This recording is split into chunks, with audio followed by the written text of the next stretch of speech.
92.168.8. J'ai un peu du mal. Ok, il envoie il envoie les bits là. Ok, d'accord. Tac, tac. On va filtrer ICMP. Allez. Hop, hop, tac. Voilà. On laisse un peu travailler le Wireshark. Donc là, comme vous voyez, je fais stop. Hop. Et on va le couper. Bon, comme vous voyez là, il y a une discussion.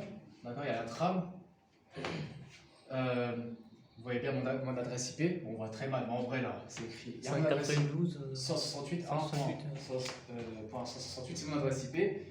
D'accord, on voit bien le protocole ICMP. D'accord, le protocole ICMP. Donc echo, il envoie une requête. Voilà. Donc ça fait source, destination. Et après, on ira dans les détails. Donc, vous voyez, et il envoie un reply. Ok, vous voyez bien. C'est echo, ping, je vois la requête. Et reply, requête. Donc il y a une discussion qui se fait. Vous voyez bien qu'à travers le réseau, comme tout à l'heure je vous ai dit, il y a des informations qui passent par la couche, par TCP. D'accord. Donc on envoie à ping, ça traverse le réseau. D'accord. Et finalement, on voit bien que j'ai pingé la passerelle. Donc forcément l'adresse de destination, comme je disais tout à l'heure, et l'adresse source et destination. Tout le monde d'accord? Donc c'est pour ça tout à l'heure que quand je vous ai fait un schéma de la trame, bon, c'était un peu confus parce que forcément, si vous n'avez jamais fait, ça peut être confus pour certaines personnes. Mais quand vous y mettez à la pratique, vous voyez bien que c'est plus simplifié. Ok. Bon, après, on va aller dans. On va ouvrir la discussion. Tac, simple. Alors.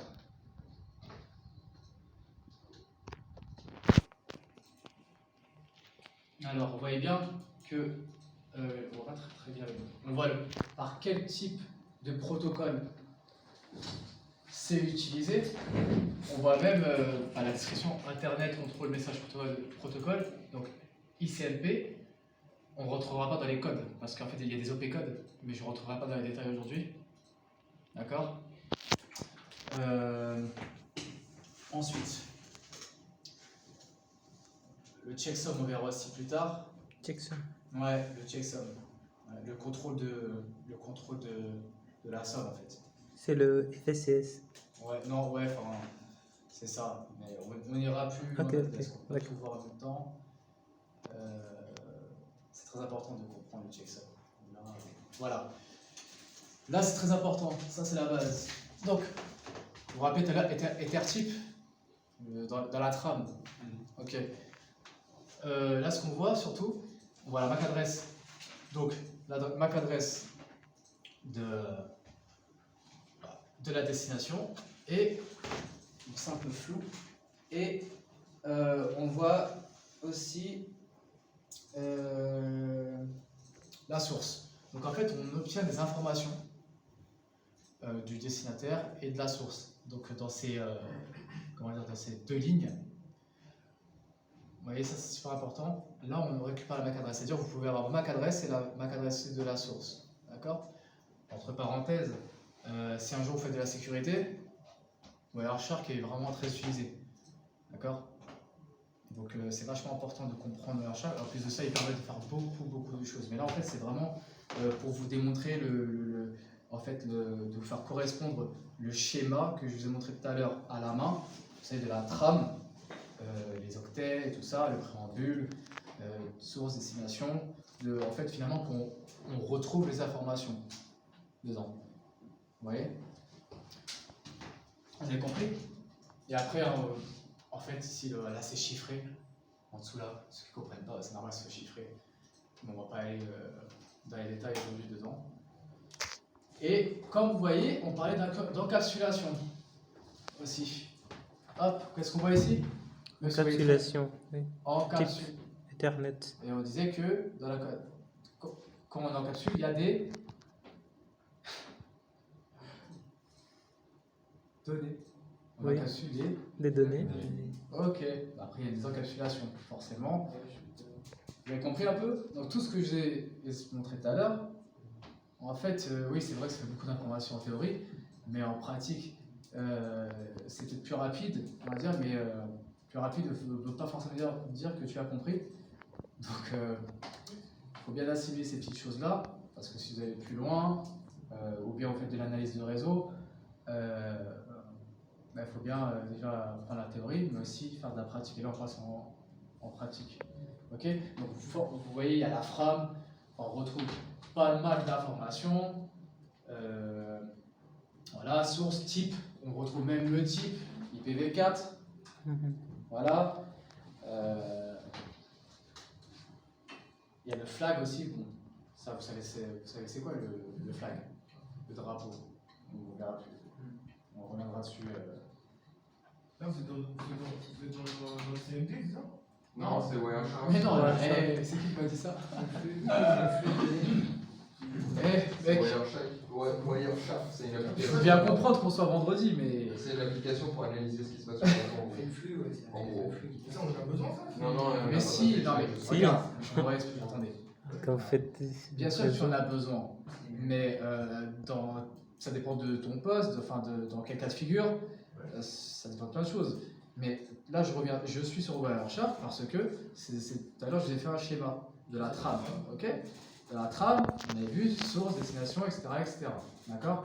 On avait vu les notions de discussion, voilà, de TCP, comment est orienté TCP, connexion, vous voyez? Donc là, j'ai utilisé le protocole ICMP, comme je vous disais que le TCP peut s'associer à certains protocoles comme SMTP et HTTP.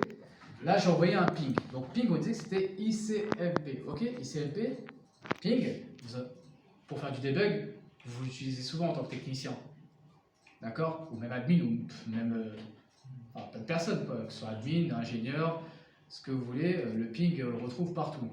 Qui permet de voir une machine si elle est Sur le réseau. Accessible. voilà, accessible. Voilà. Donc, mais grosso modo, ce que je veux vous faire comprendre, c'est que, vous voyez, on retrouve aussi l'adresse IP. Même dans le détail, enfin, en détail sur cette adresse, d'où vient la source, moi, d'où vient dans quelle source, et la destination. Vous voyez? Et on voit que le checksum, le statut, bon, est unverified. Bref. Et ce qui est important à comprendre, c'est une notion de source-destination. D'accord? Donc on peut retrouver l'adresse MAC, l'adresse IP, vous voyez ce que je veux dire? Et en cybersécurité, entre parenthèses, parfois, s'il y a un pirate qui s'amuse, il peut cacher son attaque. Et là, pour retrouver les informations, c'est beaucoup plus difficile. Donc c'est là que les analystes en réseau, enfin, ou comment dire, pas les pentesters, mais les SOC et tout ça, par exemple, vont devoir utiliser Wireshark, enfin, vous voyez, pas mal d'outils, pas mal d'outils comme Wireshark, pour essayer de retrouver les traces. D'accord? Parce que quand vous voyez une donnée, Wireshark peut la tracer normalement. Mais vous pouvez, comment dire, Masqué. avec des attaques, ouais. C'est pas vraiment masqué, c'est des. Comment dire ça? C'est des attaques malveillantes, dirais-je.